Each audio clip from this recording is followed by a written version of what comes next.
The archive room sits below ground level, a concrete box with no windows and a ceiling that hums faintly, as if breathing through old vents. The lights are fluorescent and uneven, casting shadows that don't quite align with the shelves. I work alone down here. That was the point.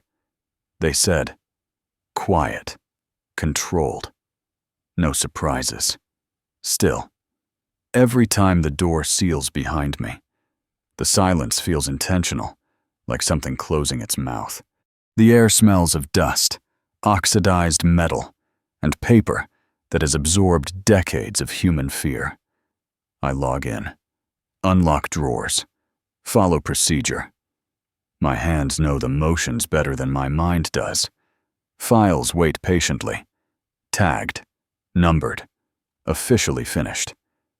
Yet when I touch them, some feel warm, others strangely cold, as if temperature were a form of memory. I notice how sound behaves differently here.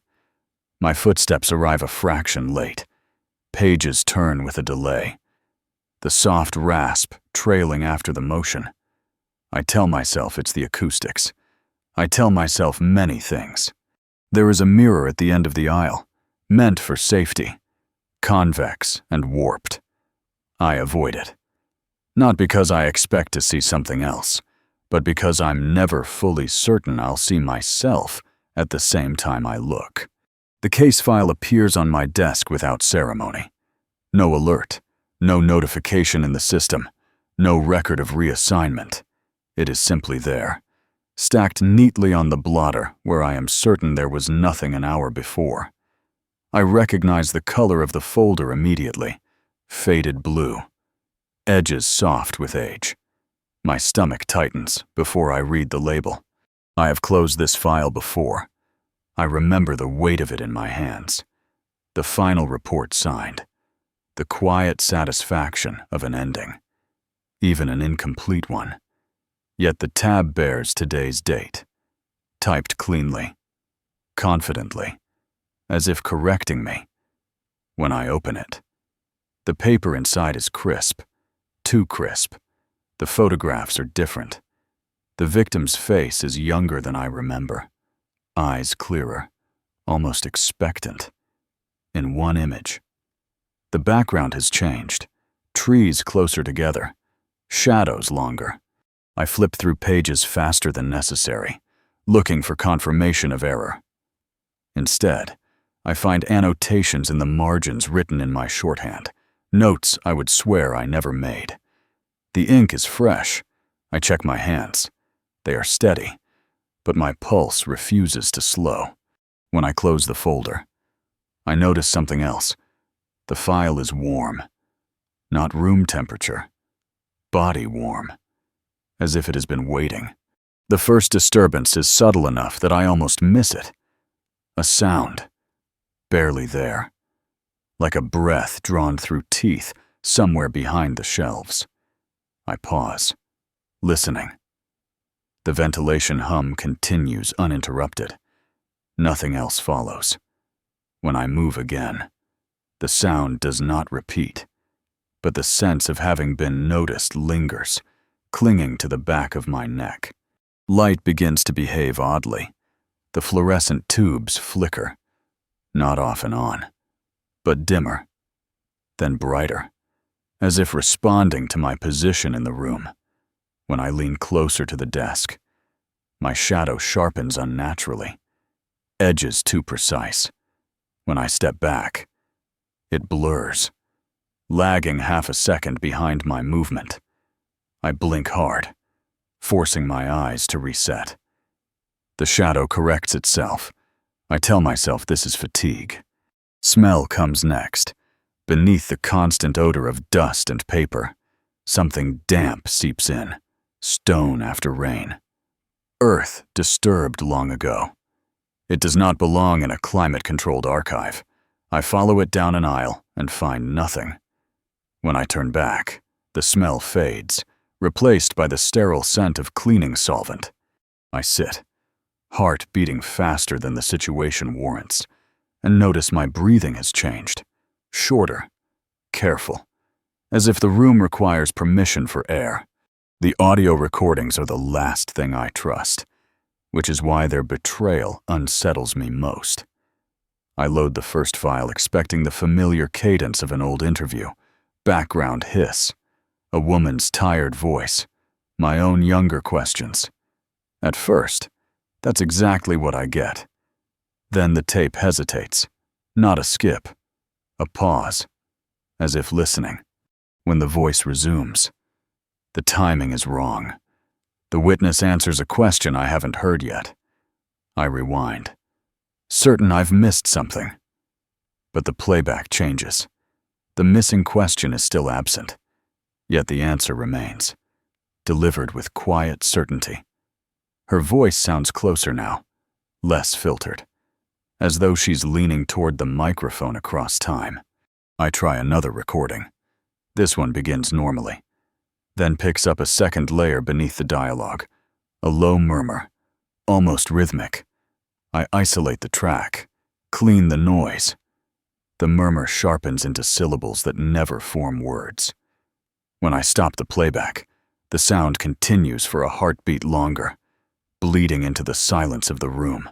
I remove my headphones. The archive is still. Too still. When I check the timestamp, it no longer matches the system clock.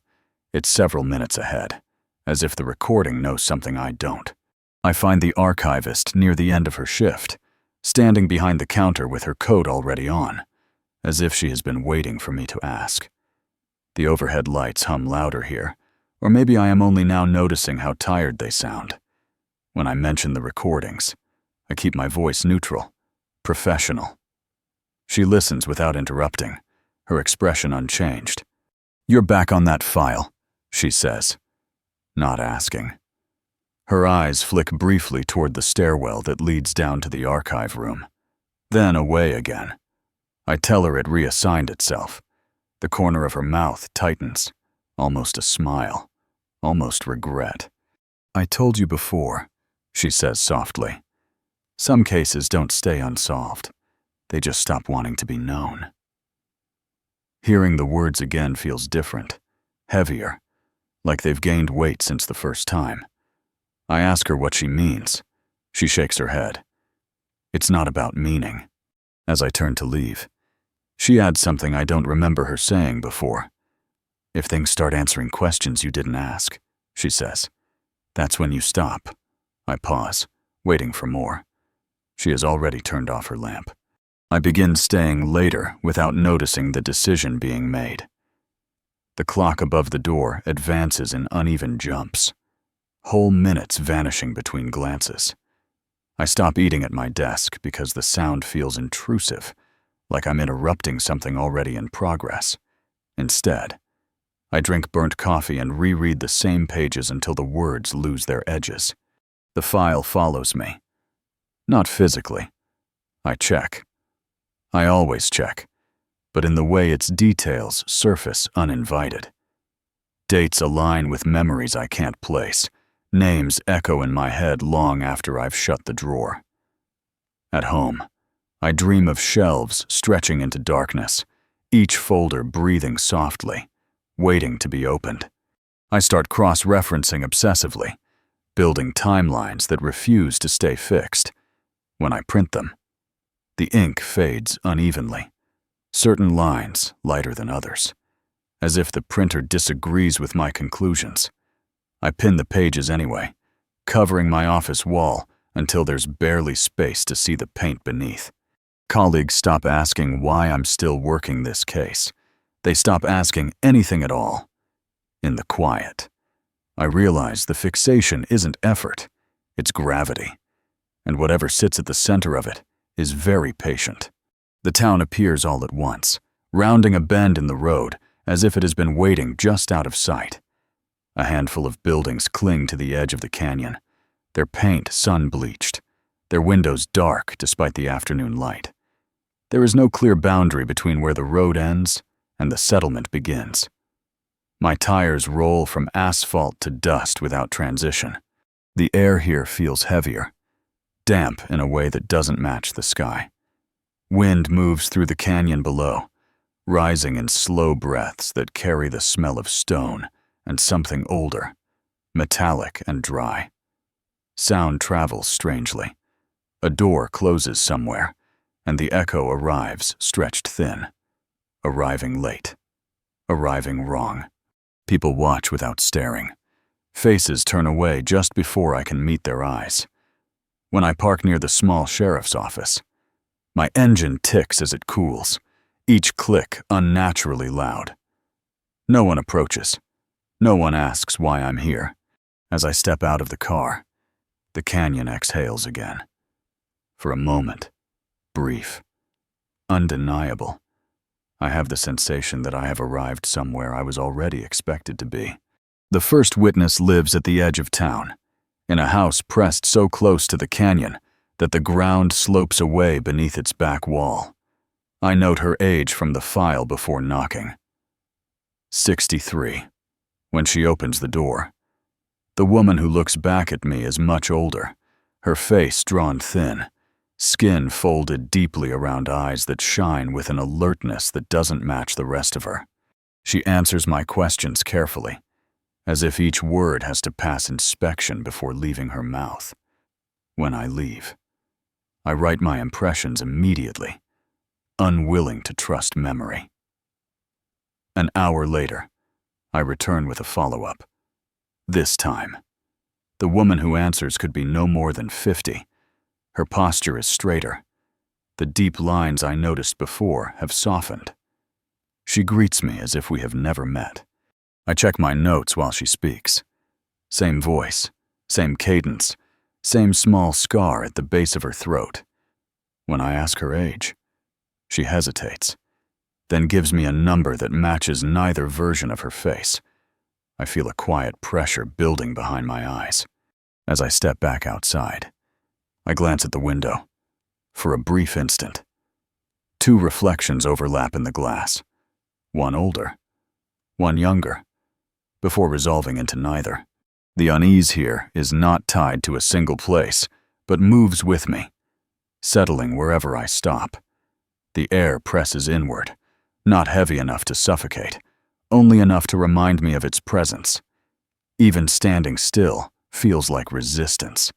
The ground beneath my boots vibrates faintly, not from movement, but from something like distant strain, as if the land itself is holding tension. Sound refuses to behave. Wind rises from the canyon in slow pulses, carrying whispers that collapse into meaning only when I'm not trying to listen. When I do focus, they scatter, leaving behind nothing but the rush of blood in my ears. Birds circle overhead, but never land. Their shadows slide across the dirt without matching their flight. Light fades too early here. The sun dips behind the canyon walls, and the town darkens unevenly. Pockets of shadow forming where none should exist. Streetlights flicker on, casting cones of weak illumination that stop short, as if afraid to reach farther. Beyond their edges, darkness thickens, layered rather than empty. I realize I've been clenching my jaw for hours. When I force myself to relax, the silence rushes in to fill the gap, intimate and expectant, like something leaning closer once it knows it has my attention. The surveillance footage should have been reassuring. Cameras don't imagine, don't misremember. I sit in the small office the sheriff has cleared for me and load the files, watching grainy angles of streets I walked only hours before. At first, everything aligns. The same buildings, the same bends in the road, the same empty sidewalks. Then the gaps appear. A camera facing the canyon road shows my car entering town, but never leaving it. Another captures the main street at intervals, and in one frame, I am standing beside my vehicle, looking down the road. In the next, taken seconds later, the street is empty. No motion blur, no sign of movement. It's as if the space between moments has been cut out. I check timestamps. They are sequential, precise. I rewind. Slow the footage. Advance frame by frame. In one reflection, barely visible in a shop window, I catch a shape that matches my posture, but not my position. It stands too far back, angled wrong, watching the camera instead of the street. When I pause the video, the image holds, for a moment longer than it should. The figure in the reflection does not move at all. Neither do I. I find the image buried deep in an older archive, mislabeled and misfiled, as if it never wanted to be found accidentally. The file opens slowly, the computer hesitating before rendering the photograph. When it appears, my breath leaves me in a quiet, involuntary release. It is me. There is no ambiguity in that. Same height, same build, the slight forward tilt of the shoulders I developed after my injury. I am standing at the edge of the canyon, hands in my jacket pockets, staring into the dark. The timestamp predates my transfer, my involvement, my presence here by years.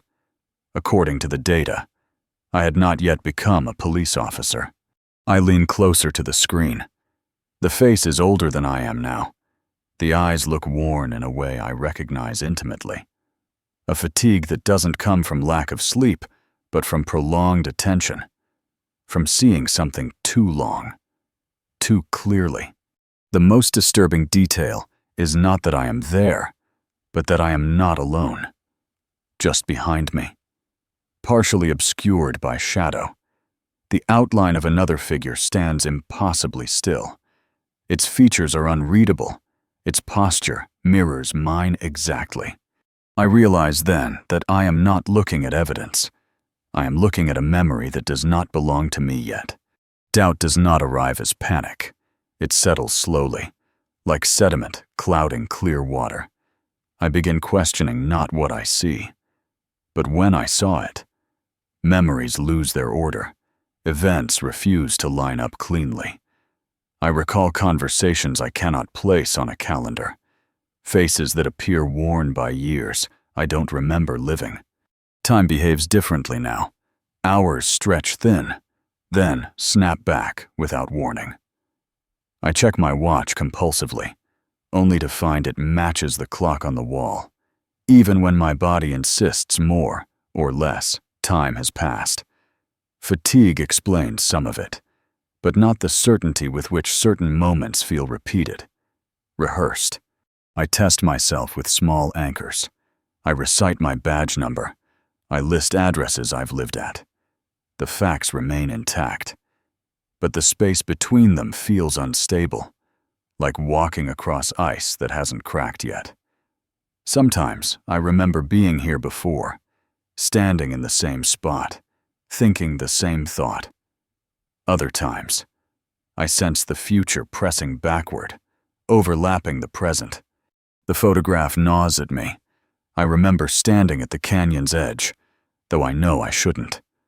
The memory carries weight, texture, cold wind against my face if it isn't real. Then imagination has learned to counterfeit experience perfectly. And if it is real, then I don't know when it happened or whether it has already happened again. I fall back on procedure because it is the only thing that still feels solid. I document everything, even the things that resist documentation. Times, locations, sensory impressions. I separate observation from interpretation, underline facts, bracket doubts. If there is an explanation, it will emerge from patterns, not panic. I map timelines across cases, layering them until inconsistencies become visible. Witness statements overlap where they shouldn't. Gaps recur at regular intervals, like missing teeth. I chart environmental factors, weather, light levels, seismic data, looking for correlations. The canyon appears in every thread, not as a setting, but as a constant presence, exerting influence without action. I test hypotheses methodically. Trauma response, sleep deprivation, shared suggestion within a closed community. Each theory explains a portion, then collapses under the weight of the next anomaly. The evidence does not contradict itself. It simply refuses to resolve. What unsettles me most is how clean the data feels. No chaos, no randomness. The inconsistencies align too well, like a system functioning according to rules I don't have access to. I realize then that logic still works here. It just isn't mine. As I pin the final chart to the wall, I understand something essential. This is not a crime scene to be solved. It is a mechanism. And I am inside it, observing from a position it has already accounted for. The patterns do not announce themselves. They reveal quietly. Accumulating until denial requires more effort than acceptance. Dates recur across unrelated cases, spaced not by calendar logic, but by intervals that feel deliberate. Witness disappearances align with shifts in light, not time of day, but angle, moments when the canyon walls cast shadows at precise lengths. I remove the language of crime from my notes. No suspects, no motives. When I do, the noise clears. What remains is repetition. People vanish after prolonged observation. Investigators withdraw after noticing inconsistencies they cannot reconcile. The cases don't escalate. They thin out, as if whatever governs this place prefers erasure to violence. I overlay maps of the canyon with locations tied to reports. The clustering is unmistakable, not centered on a point, but along a curve, following the land's natural contours like a fingerprint pressed into stone. The canyon is not where the events happen. It is what the events are orbiting. I realize I've been assuming intent where there may be only process. This isn't concealment. It's filtration. The pattern isn't criminal. It's selective. And the more clearly I see it, the more certain I become that recognition itself is the final variable. I stop writing conclusions. I begin recording thresholds. The canyon asserts itself in every dataset, every timeline, every failed explanation. When I strip away names and dates, reduce the cases to movement and absence, it remains the only constant, not a location, but a condition.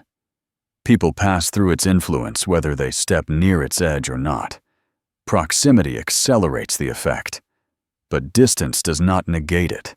I review older records from other regions, looking for parallels. None match completely, but fragments echo. Places where disappearances cluster without violence, where witnesses contradict themselves without lying. In each instance, there is a geological feature that interrupts the landscape sharply. A fault, a divide, a place where the earth opens and does not close again. Here, the canyon breathes. I become aware of its rhythms, subtle but consistent. The wind rises at intervals that align with the gaps in testimony. Shadows reach certain markers on the rock face at the same moments investigators stop writing reports. It is not reacting. It is repeating. I realize then that my presence is not altering the pattern. I am confirming it. Each observation tightens the loop, reinforcing the canyon's role as a variable that does not change. Only cycles.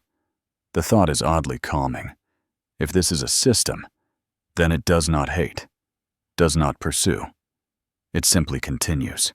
And I have begun to move in sync with it. The first missing investigator is easy to rationalize. Retirement, transfer, a clerical delay in record updates. I've seen worse. The second requires more effort. His name appears in case notes, referenced consistently. Yet his personnel file returns an error I've never encountered before. Not restricted, not sealed, but absent. As if the system never expected one to exist. I begin compiling a list. Detectives, rangers, forensic analysts, all connected to the canyon cases.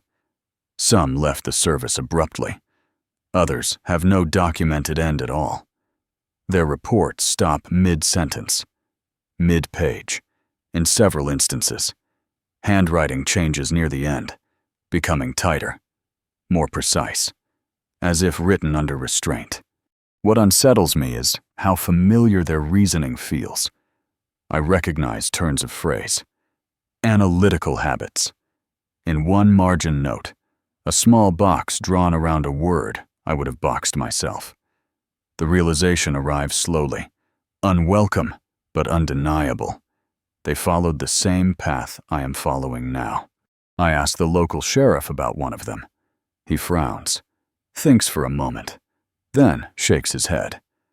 "Never heard of him," he says, too quickly. Later, I find a photograph in an old report.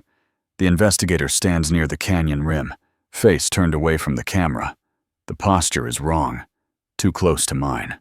I understand then that disappearance is not the anomaly, it is the outcome. The recognition comes without drama, without the sharp jolt I might have expected. I am reading through a photocopied report, one of the last documents authored by an investigator who officially does not exist.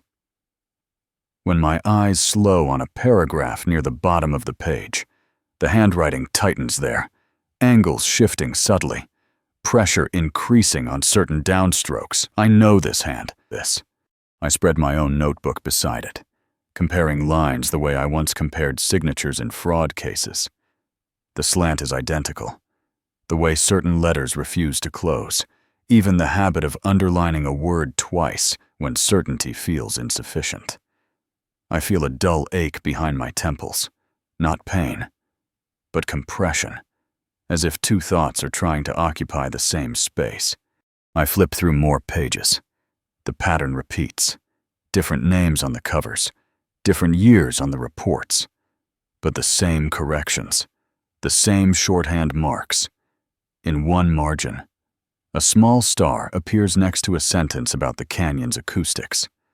I draw stars exactly like that. I always have. My first instinct is denial, imitation, coincidence, projection. But denial requires distance, and the handwriting is too intimate. It feels less like discovering evidence, and more like recognizing myself in an old photograph I don't remember taking. I close the folder slowly. If this is my writing, then I have been here before, and if I don't remember it, then memory is not what's being taken. Something else is. The destabilization does not shatter me all at once. It erodes. Small certainties lose their weight, familiar thoughts slipping when I try to grip them. I repeat my name silently, then aloud. It sounds accurate, but not anchored, like a label placed on something that keeps shifting beneath it. I begin to notice delays in my own reactions. I reach for a pen and realize my hand has already moved. I speak and hear the echo of my words in my head before my mouth finishes forming them. The sensation is subtle, but constant, like walking half a step out of rhythm with myself. Documents feel less like records and more like iterations.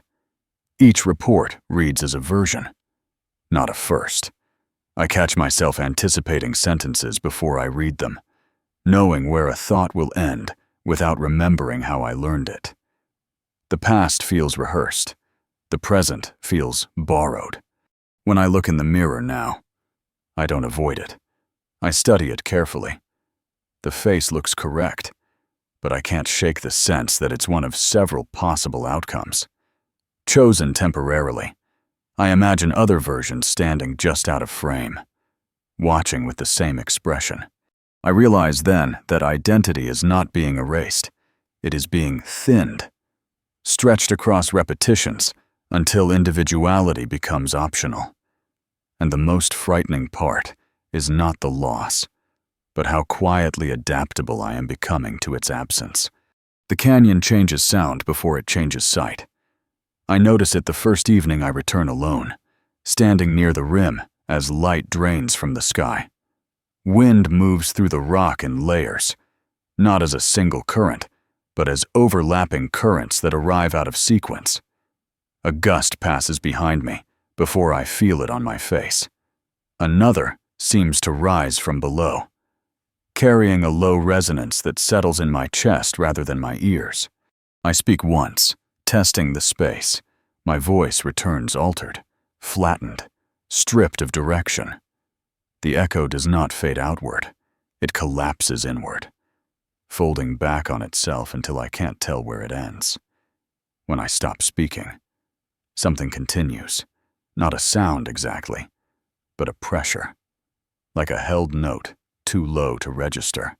I move a few steps along the edge. The acoustics shift immediately. Certain spots swallow noise completely. Others amplify the smallest movement, the scrape of my boot, the click of my jaw until it feels exposed. Documented. I realize the canyon is not reflecting sound. It is sorting it. When I stand still long enough, patterns emerge, rhythms form that do not match wind or wildlife, pauses that feel intentional. It becomes clear that silence here is not the absence of sound, but a condition achieved after something has finished listening. The whispers arrive without crossing the boundary into sound. There is no vibration in the air, no movement to follow with the ear. Instead, they register as pressure, as the suggestion of language forming just behind thought. I become aware of them the way one becomes aware of a headache before pain, an intrusion without edges. They do not speak words, not at first. They shape intention, a pull toward certain paths, a hesitation before others. When I focus, they recede, collapsing into a formless awareness that leaves me uncertain whether anything was there at all. When I stop trying to listen, they grow clearer, brushing against memory, nudging associations I didn't intend to recall. I test myself, pressing my fingers into my ears until they ache. Nothing changes. The whispers do not diminish. They do not grow louder either. They exist at a constant depth, like a current beneath still water. Occasionally, a shape almost emerges, a cadence that feels like my own internal voice, but older, slower. What unsettles me is how familiar the rhythm becomes. I begin to anticipate it, to pause at moments when the silence feels incomplete. The absence starts to feel wrong, like a held breath that should have been released. I realize then that whatever this is, it does not need sound to communicate.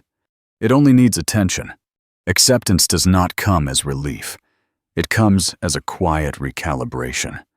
The moment I stop forcing questions into shapes, they refuse to hold. I realize that every answer I've pursued has only generated further distortion. As if inquiry itself is a form of pressure this place responds to by bending. I sit near the canyon's edge and let the absence settle. I do not record. I do not test. I let the silence exist without trying to measure it. The urge to define weakens, replaced by something steadier, an understanding that coherence is not guaranteed, and never was. Some systems do not resolve. They persist. The whispers recede when I stop interpreting them. The patterns remain, but they no longer demand recognition. I understand now that knowledge here is not additive. It subtracts.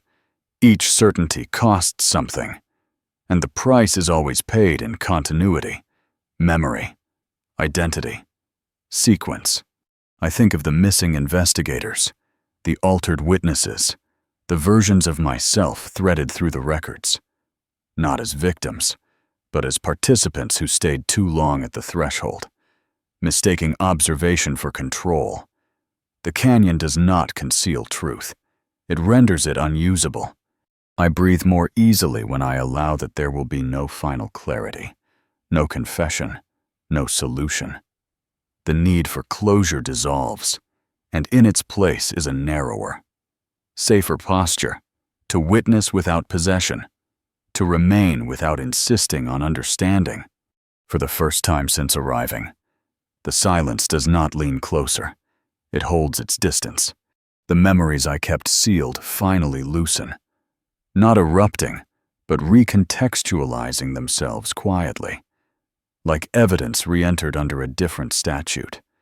I think of the violence I survived, the cartel, the gunfire, the mine collapsing around me, and for the first time, those moments no longer feel singular. They feel instructional. Each was a threshold I crossed without knowing its name. At the time, I believed violence was the cost of choice, that survival meant endurance. Now I see those events as rehearsals, points at which my attention narrowed completely, where the world reduced itself to breath, pressure, and the necessity to continue. In those moments, identity thinned, time slowed, bent, lost sequence. I did not just live through them. I stepped partially outside of myself. The canyon mirrors that state, not through brutality, but through persistence. It creates the same conditions without force, extended focus, fractured continuity, awareness without anchor. The difference is that here, nothing ends cleanly. There is no explosion to reset the frame, no aftermath to define before and after. I understand now why the image of me in the photograph looked older. It wasn't age, it was accumulation. I have crossed more thresholds than I remember, each one eroding the assumption that experience moves forward in a straight line. Violence didn't break me. It taught me how to remain intact while something essential was quietly redistributed. What frightens me is not that I survived those moments, but that some part of me learned how to stay behind in them, waiting to be recognized again. The realization settles with a clarity that leaves no room for argument. I am not an anomaly in this system. I am a recurrence. The files, the handwriting, the image at the canyon's edge, all of it points not to intrusion, but to return. I have been here before, not once, but enough times for patterns to recognize me. The canyon does not react to me with curiosity or resistance. It accommodates me. The way a mechanism accepts a familiar component sliding back into place. That is why the distortions sharpen so quickly in my presence, why witnesses shift, why records bend. I am not introducing instability. I am completing a cycle. I understand now why other investigators vanished after reaching the same point of recognition. They were not removed for knowing too much. They were withdrawn once they understood what they were. Subjects don't disappear mid-observation. They exit only after confirmation. What unsettles me most is how natural this feels. There is no sense of violation, no external force pressing in, only a quiet alignment, as if my attention has finally synchronized with something that has been waiting across iterations. I think of the photograph again, the older version of me, standing calmly, already aware. If this place studies anything, it is not crime or guilt or even disappearance. It studies perception under strain. And I am valuable not because I resist it, but because I endure it repeatedly, retaining just enough continuity to come back and look again. The canyon doesn't need to trap me. It knows I return on my own. The canyon does not observe indiscriminately. That becomes clear once I stop imagining it as a place and begin understanding it as a filter. It does not react to movement, noise, or intrusion. It responds to attention. Those who pass through without noticing are untouched. Those who look briefly are unsettled, then released. But those who remain, those who persist in seeing, are retained. I notice how its influence sharpens only when my focus narrows, when I document less. It recedes when I analyze. It leans in. The effect is precise, almost courteous, as if conserving effort. The canyon does not waste itself on the unaware.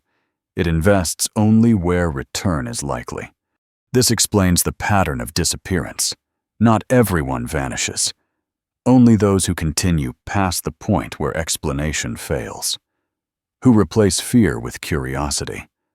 Denial with patience. The canyon selects for endurance, not strength, for attention that does not flinch when coherence dissolves. I feel that attention resting on me now, not as pressure, not as threat, but as calibration, a sense of being held in frame. It does not demand submission or understanding, only presence, only continuity. I realized then that escape was never the danger. Indifference was. To be unseen here is to remain intact. To be noticed is to be altered, thinned, repeated. And I have already been noticed long enough that the canyon no longer adjusts for me. It knows exactly how closely to watch. The understanding arrives without revelation, without a moment that can be marked as discovery. It settles the way a final piece slides into place, not completing a picture, but rendering it unavoidable. Disappearance here is not death. It is not punishment. It is removal. Clean, precise, without residue. Those who vanish are not destroyed. They are edited out of sequence, lifted from the progression that allows memory, record, and consequence to align. This is why there are no bodies, no final moments, no witnesses who can agree on what was lost. Removal leaves no gap that can be pointed to directly, only a thinning, a sense that something once accounted for is no longer necessary.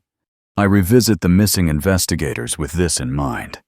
Their absence is not abrupt. It is gradual. Reports shorten. Notes simplify. Personal details fade. By the time they are gone, the system has already adjusted, redistributed their relevance so smoothly that nothing appears broken. The world accommodates their removal effortlessly. I see now that disappearance is not an action taken against someone. It is a consequence of alignment. When attention reaches a certain threshold, when perception stabilizes without the need for explanation, the individual ceases to be required as an observer. The function remains. The witness does not. This reframes the fear entirely. The danger was never that I might be taken. It is that I might become complete enough to be unnecessary. And once that happens, there is no resistance, because removal does not feel like loss. It feels like resolution. Time does not move forward here. It passes through. I begin to see it less as a line and more as a sieve, allowing certain moments to settle while others slip through unnoticed. This explains the irregularities, the missing minutes, the overlapping memories, the sense of having arrived both early and late to my own experiences. Events are not ordered by cause, but by relevance. What matters accumulates weight and remains accessible. What does not is filtered out, leaving no trace of having existed. This is why witnesses age unpredictably, why recordings answer questions that have not yet been asked. Time is not malfunctioning. It is selecting. I test this by paying attention to small things. A stone near the canyon rim appears unchanged each morning. My own reflection does not. Fatigue arrives before effort. Familiarity precedes introduction. The sequence has inverted, but only for those caught within the filter's range. The past is not behind me. It is layered, compressed, available all at once. I understand now how investigators could write reports that anticipate my thoughts, how I could recognize handwriting I had not yet produced. The filter does not distinguish between before and after. It only measures persistence. Time here does not punish impatience. It erases it. Only sustained attention remains intact. Everything else is thinned, redistributed, allowed to pass through, and once something passes completely, there is no record of its removal, only the quiet certainty that it was never needed to begin with. The surrender is so subtle, it almost feels dishonest to call it that. There is no declaration, no final decision marked by resolve. I simply stop resisting the shape of things. I stop bracing against the distortions. Stop trying to anchor myself to a version of continuity that no longer holds. The effort drains away, and with it, a constant background tension I hadn't realized I was carrying. I sit near the canyon without taking notes. I let hours pass without accounting for them. When memories surface out of order, I don't correct them. I allow the overlap, the repetition, the gaps. Nothing collapses when I do this. If anything, the world feels steadier, less inclined to push back. The whispers thin until they are no longer distinct from thought. The sense of being watched softens into something neutral, almost administrative. I understand then that surrender here is not submission to an external will. It is consent to be processed as I already am, without insisting on exemption. I feel lighter, though not relieved, more permeable, as if some internal boundary has been loosened, allowing experience to pass through without accumulation. I am still myself, but less densely so, less resistant. What surprises me most is how little fear remains. Not because the danger has passed, but because fear depends on the expectation of preservation. When that expectation fades, what remains is a quiet readiness, a willingness to continue without demanding to remain unchanged. The canyon does not respond. It does not need to. I have aligned myself enough that no acknowledgement is required. I leave the canyon without ceremony. No marked moment of departure, no sense of conclusion. Dawn arrives thin and pale, light sliding slowly across the rock as if testing its weight. I walk back along the path I remember taking in. Though my feet hesitate at turns, I don't recall choosing before. The air feels ordinary again. Cool, dry, indifferent. That indifference is what unsettles me most. My body behaves as if nothing has changed. Breathing is easy, my pulse steady. When I look back once, the canyon gives no sign of recognition. No sound follows me. No pressure lingers. It does not watch me go. Or if it does so without emphasis, without intent that can be felt. The town stirs as I pass through. A light flicks on behind a window. Somewhere, a door opens and closes. These small human motions feel distant but intact, like a rhythm I can still step into if I choose. I reach my car and pause, hand on the door, struck by the clarity of a simple fact. I am leaving on my own feet, unpursued, unopposed. As I drive away, the canyon recedes in the mirror, shrinking into shape, into geography. It becomes a place again. That should reassure me. Instead, I'm aware of a new uncertainty settling in. Not whether I escaped, but whether alive still means what it once did. The contradiction reveals itself later, after I am gone, after distance should have restored sequence. A park ranger reviews the morning footage as part of routine maintenance, scanning empty trails and static frames with practiced disinterest. At first, nothing appears unusual. The canyon rim at dawn, pale light, no movement. Then the timestamp advances, and I enter the frame. I am standing near the overlook, exactly where I remember standing the night before.